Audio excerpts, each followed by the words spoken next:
Isang bagong kautusan, isang bagong relihiyon, ipinahayag ni Thomas.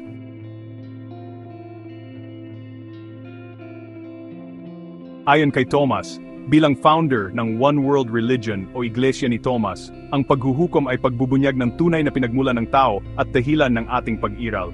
Kaya itinatag ang isang relihiyon na mag-ugnay sa lahat ng bansa, aalisin ang pagkakabahagi, at ihahayag ang huling ebanghelyo. Si Thomas, ang pinakamalakas at pinakamataas na tao sa buong mundo, ay kinikilalang One World Leader at kataas-taasang pari.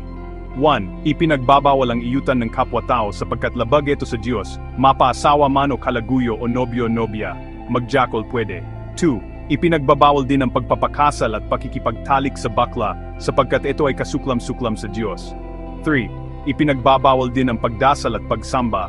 4. Ipinagbabawal ang mga donasyon at giving alms o pagtulong kasi dahil na din sa makabagong teknolohiya at pagbabago ng mundo. Utos ni Thomas na itakwil ang ama at ina pati mga kapatid. 6. TBP. Ito ang bagong kautusan, ito ang world religion. At ang paghuhukom ay nagsisimula na 5.